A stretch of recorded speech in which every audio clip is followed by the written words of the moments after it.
Yo, so before Kendrick versus Drake, the biggest beef in hip hop history was Jay-Z versus Nas. So we all know Nas won that beef with Ether.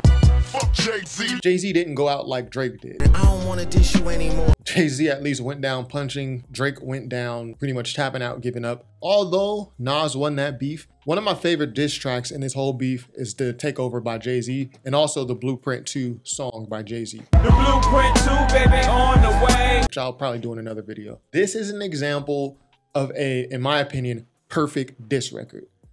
And really, I want to skip right to verse 3. I'll do verse 1 and 2 after, but I want to focus on verse 3 because this is where Jay-Z's taking the shots at Nas. So we just got to remember where each rapper is at this point in their career. The Takeover, it came out in September 2001. So in 2001, here's Jay-Z. He's coming off a platinum album, 6 times platinum in 98, 3 times platinum in 99, a compilation album, Dynasty, 2 times platinum, which is a great album, by the way. So Jay-Z is on the roll. He is ascending, solidifying himself as the #1 guy in rap. Whereas Nas, you know, obviously 2 times platinum with Illmatic, 3 times with It Was Written, 2 times with I Am. So although Nas is still selling records, the general gist feeling at the time is that Nas has not dropped anything better than his first album, Illmatic. Furthermore, sales aside, critically, you can see his 1999 album by Nas, Nostradamus, mixed reviews, and his 1999 album, I Am, also mixed reviews. And strangely enough, although it sold well, a lot of people, at the time at least, saw It Was Written by Nas as slightly disappointing, which sounds silly nowadays. I think It Was Written is one of my favorite Nas albums. So the general gist around Nas is, yes, he's a popular rapper, he's a platinum selling artist, but he's not really living up to what he set out with on Illmatic. Silly, I know, but this is we're just painting the picture here before we get into this verse. So this third verse of Takeover, and just the Takeover song as a whole, it's so potent and it's so great, and let me tell you why. Let's just jump right into it. Verse 3, I know you miss it, Nas, the fame. And you can see here in the annotation, it kind of confirms what I was saying earlier. One could argue that Nas was on a downward spiral until his album Stillmatic, which is the album with Ether on it. So that, I mean, believe it or not, people felt that way about Nas at the time. So Jay-Z, he starts the verse off, I know you miss it, Nas, the fame. He says, you modeling for Car Kanai Esco ads. You went from nasty Nas to Esco's trash. So you went from nasty Nas, the lyrical, when I was 12, I went to hell for snuffing Jesus. When I was 12, I went to hell for snuffing Jesus. You went from that to painting yourself as Pablo Escobar, calling yourself Nas Escobar. So it's like a character assassination a little bit. Had a spark when you started, but now you just garbage. You fell from top 10 to not mention at all. So again, this confirms what I was saying earlier. Jay-Z is basically speaking what a lot of people at the time were feeling, especially tri-state area. You had a spark when you started. Yeah, Illmatic was tight, but now you garbage. You fell off. You're not living up to what you were supposed to be. You're just kind of mid. And this is like my favorite part because to me, this is what rap beef is all about. To your bodyguard's Uchiwali verse better than yours. So Nas' Uchiwali song, I mean, this is something else he was critiqued for, dropping a club type record like Uchiwali. People wanted to pigeonhole Nas as just poetic rapper. You can't do anything. You can't do You Owe Me with Genuine. You can't do Uchiwali. Just give us hard underground raps, you know? And people still try to put Nas in that box to this day. Matter of fact, you had the worst flow on a whole fucking song, but I know the sun don't shine if sun don't shine. So critiquing his lyrics. And that's something we didn't really get in the Kendrick versus Drake beef. We didn't get this. We didn't get these guys being like, yo, as a rapper, you kind of like this dude better than you. Like you not that great. We got like Zeus TV, VH1, Bad Girls Club trying to expose each other's lifestyle. And I like Kendrick, but I don't like the way that beef, I like the way it ended with a decisive Kendrick victory, but I would rather not. I don't care about these guys' personal lives. So exposing something about these guys' personal lives. I heard that one of them little kids might be Dave Freeze. Who's fucking who and this and that. It does nothing for me. See, like that type of diss only works when the content of what you're trying to expose is in direct conflict with who that person portrays themselves as. Then it makes sense to expose that. But just telling us like Drake on Family Matters, like, yo, your girl's fucking Dave Free or whatever the rumor was, like, We really don't care though. Like, or you haven't seen your kid in 6 months. You haven't seen the kids in 6 months. It's like, bro, that's why your lame careers come to an end. It's only so long fake thugs can pretend. This is and this right here is going to be one of the most vicious bars in a rap battle. Nigga, you ain't live it. You witnessed it from your folks' past. You ain't live it, you witnessed it from your folks' past. You scribbled in your notepad and created your life. You all them shits you talking about in your records, and helicopters even come through with helicopters. I drink a little vodka, spark a L and hold a Glock for. I drink a little vodka, spark a L and hold a Glock for. Nigga, he's saying, nigga, all that shit you rapping, you never did that. You saw your people. You was around people who did that. And you're writing about their life on these records and pretending like it's you. This is a sick bar. You ain't live it. You witnessed it from your folks' past. You scribbled in your notepad and created your life. You scribbled in your notepad and created your life. It's all fabricated. I showed you your first tech on a tour with Large Professor. I showed you your first tech on tour with Large Professor. But then I heard your album about your tech on the dresser. Y'all remember Illmatic on Represent? Pulling the tech out the dresser. Police got me under pressure. Which is one of my favorite Nas songs. He says, Nas is a rebel of the street corner, pulling the tech out the dresser. Police got me under pressure. Jay-Z is like, bro, that's a lie. I showed you your first tech. Like, you didn't pull shit out the dresser. I showed you your first tech when we was on tour with Large Professor. So why am I hearing these raps about your tech on you never seen a tech until you met me type shit. So yeah, I sampled your voice. You was using it wrong. Jay-Z's referencing, I'm out for presidents to represent me. I'm out for presidents to represent me. Nas said that on The World Is Yours. Jay-Z used it on a single on his first album, Dead Presidents. Biggie Smalls was actually in that video. You made it a hot line. I made it a hot song. So Jay-Z took one line that Nas said, re-rapped it, made it a hook to a song, and built the whole song around it. And it was a great song. One of my favorite Jay-Z songs, Dead Presidents. We can just see here, Jay-Z's critiquing his verses. Like, yo, your bodyguard's better than you. You ain't live it. You witnessed it from your folks fast. Like, you making shit up. You never I showed you your first tech, so you lying in your raps. And by the way, you know, I make better songs than you. He ain't say nothing about a baby mama yet. He ain't say nothing about any type of rumors or what's going on there. So this is what, like, when I say I was kind of low-key let down by the Kendrick Drake stuff, don't get me wrong. It was one of the best moments in hip hop. We got some great diss records out of it. Not Like Us, top 10 diss record of all time, if not higher. In a decisive Kendrick victory, great pop-out show. All that is just awesome. But I'm just frustrated with the direction it took because it just became like an expose.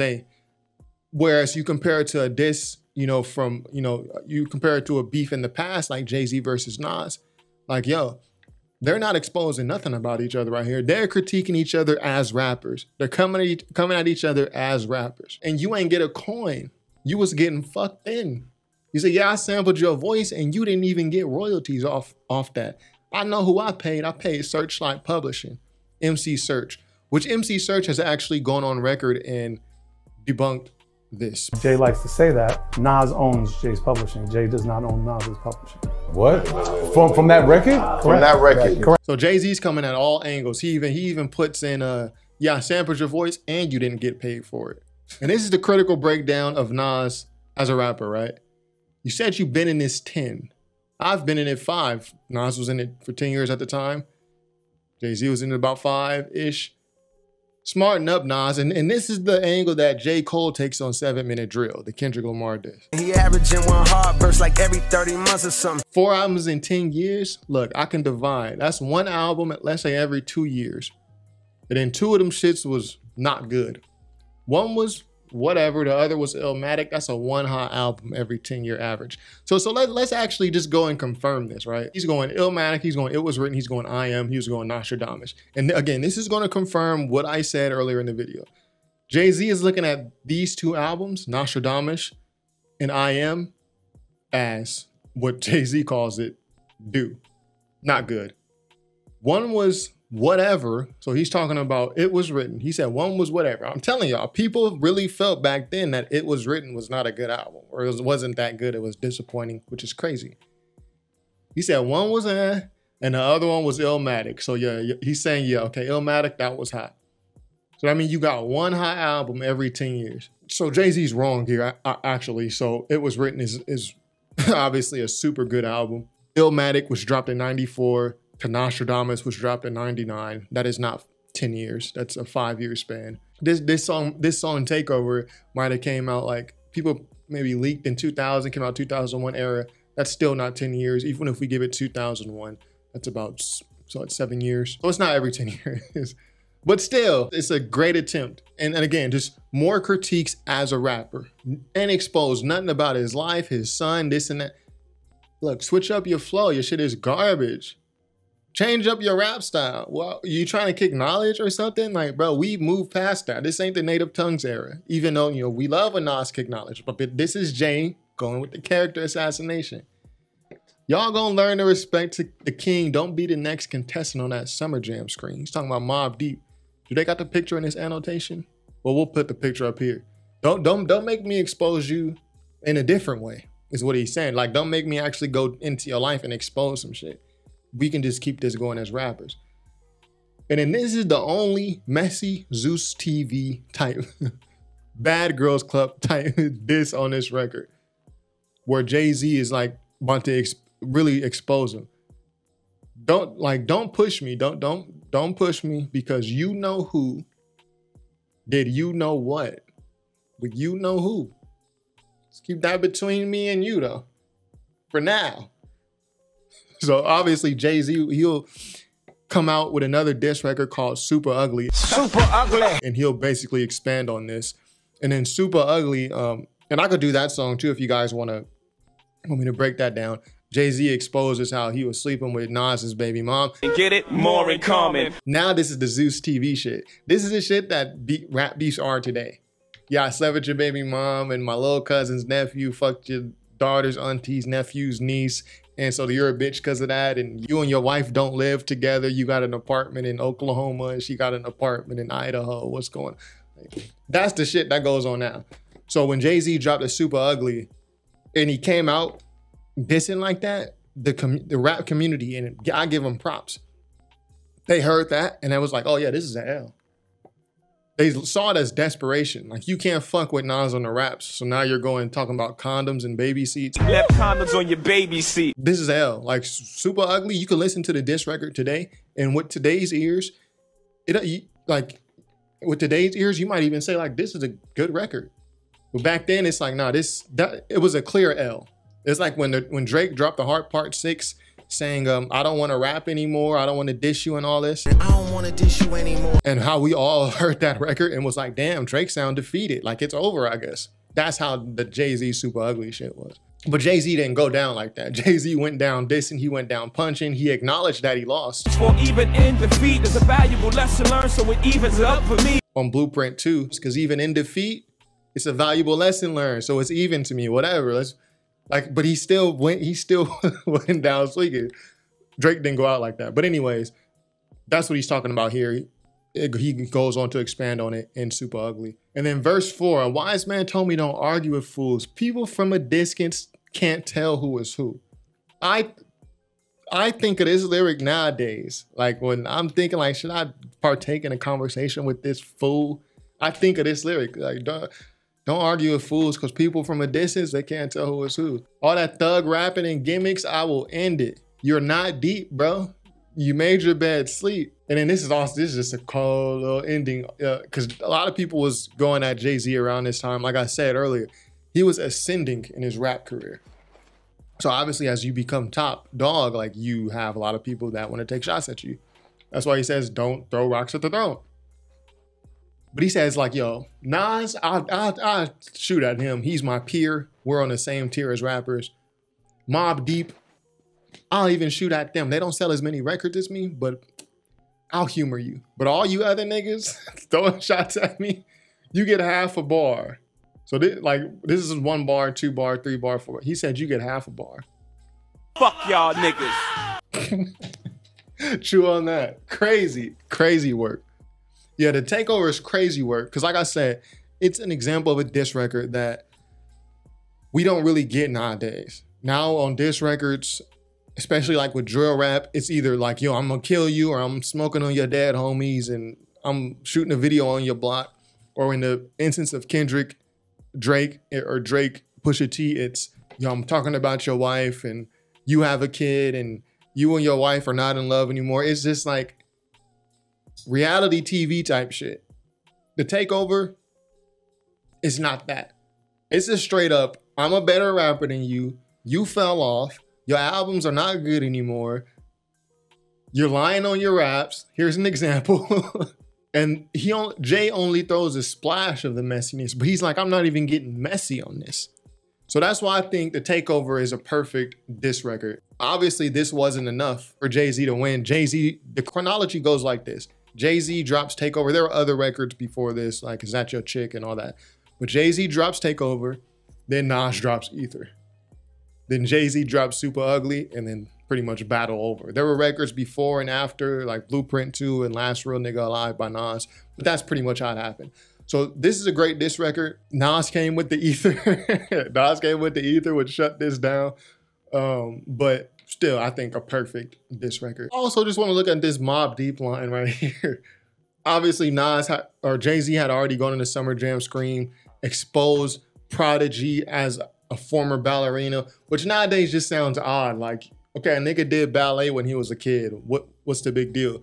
But again, like I said, these expose type raps only work, in my opinion, when the information you're exposing is in direct conflict with who that person portrays themselves as. So you got Mobb Deep and Prodigy, R.I.P. Prodigy, by the way, exposing themselves as these super street, super hood, super thug type guys.